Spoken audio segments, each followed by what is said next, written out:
I'm now joined by the Dutch Prime Minister Dick Schoof, an individual who's really at the center of what's going on with Greenland, as well as someone who's really important to the United States when it comes to national security regarding China. I want to start with the president's speech, though. You were one of those countries listed. Yeah. Potentially more tariffs. The president said he's here for earnest negotiations. What did you make of his speech? Are you feeling more relaxed? Well, I think it's good that he used the word negotiations, and I think we share the common interest of the security of the Arctic. And I think we should work it out in NATO, and then make sure that the national security of the United States, Canada and Europe will benefit from it. The president also used the words, I don't want to use force, I won't use force. So when you say you're looking forward to the security of the Arctic, what kind of agreement do you think Washington can come with continental Europe? Well, that's difficult to say, but I think American presence we already have a base, and I think we could intensify that also with European troops and then work very closely together for the security of the Arctic and try to prevent influence from Russia and China in the Arctic. Do you think this means the trade threat is over, the higher tariff levels? Well, not yet. And I think we have a European Council tomorrow evening. And I think we should step up and make very clear that this is it's unjustified.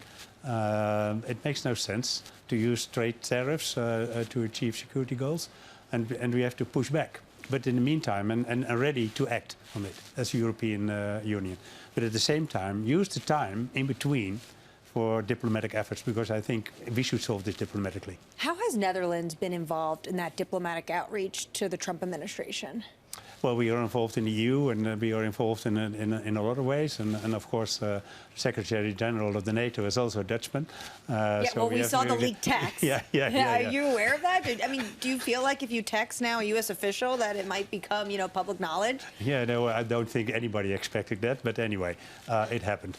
But I think we are involved because we are always have a very strong transatlantic bond. We have a big trade relationship with the United States. We consider the United States as a big friend of ours. But at the same time, I mean, that's not the way we have to create a friendship with import tariffs. That's very difficult. You are sounding optimistic, though, that there is an off-ramp. Do you think the European Union should use the anti-coercion rule? Well, we should look into every measure we can take if the import tariffs are being implemented the 1st of February. But at the same time, we should try to prevent it from happening and find a solution for the Arctic security. Right now, you're joining me. It's the evening in Davos, but it's very early on the West Coast. It's a Bloomberg technology show, and one company they do track is ASML. It's a huge chip maker. It's really a crown jewel of Europe. Yes, absolutely. You recently met with the chief executive officer. What is your sense of what is going on in terms of chips to China and the national security framework? Because we saw the United States has had a lot of almost ups and downs in terms of what they will allow go to China and what they won't. Well, I think we should more align.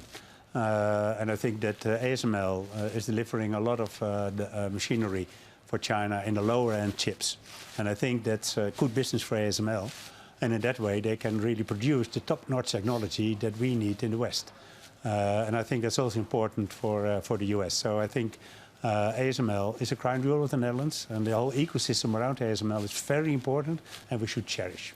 What was the assessment? You recently met with the CEO, I believe, this week. What was his assessment on how having to really walk this tightrope between Washington and Beijing? And then you have to walk also the tightrope with the Netherlands, right? So, but I'm guessing that one might be a little bit easier, but maybe not all politics is local. But we have our own arrangement when it comes to national security. But I think he knows very well that it's not about top-notch technology that's going to be shifted to Beijing or to China. So we have to discuss all kinds of issues related to that we make it possible for ASML to earn money in China as well, and make sure that they create a top-notch technology for us, for Europe, for United States. Last year when you joined Bloomberg, you talked about how under the Biden administration there was concerns about national security when it comes to chips to China, and you expected that to happen under the Trump administration. But with all this hot rhetoric from the Trump administration regarding Greenland, do you think that has made it more difficult to align yourself with Washington on national security for a key adversary like China? Well, I think on China it's maybe more easy because we are more aligned. And of course we have all our trade interests, and also the US has its trade interests. So it's different than from other issues. And I really hope that we can make arrangement around Greenland. I really hope that the US will back us up in the peace process in Ukraine, because it's still going on. And at the same time, we have to take care of national security issues related to the economy. I mean, it's just what it is in the world of today. The Prime Minister of Canada, Mark Carney, had a pretty spicy speech yesterday, provocative for some individuals. The president made a nod to it today. He didn't mention Trump by name, but many individuals took it as he was signaling to what is going on in the United States. And he said, if you are a country in the middle, if you're not at the table, you're going to get eaten. And he said, the world order we live at now is dead.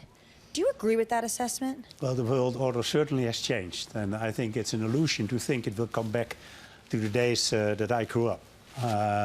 So we have to adapt to the new way in which countries, I mean, we've got China, we've got the United States, and we still got Russia as a military power, we've got upcoming countries. So we have to adapt as Europe. And I think Europe has to get itself stronger economically, but also on the defense side within NATO. But we have to work much more together and make sure that the European Union is a real economic union, and that Europe is really a defense force to reckon with. And Prime Minister, your life is changing. You're going to be leaving government. Yeah. How is the formation now of the new government?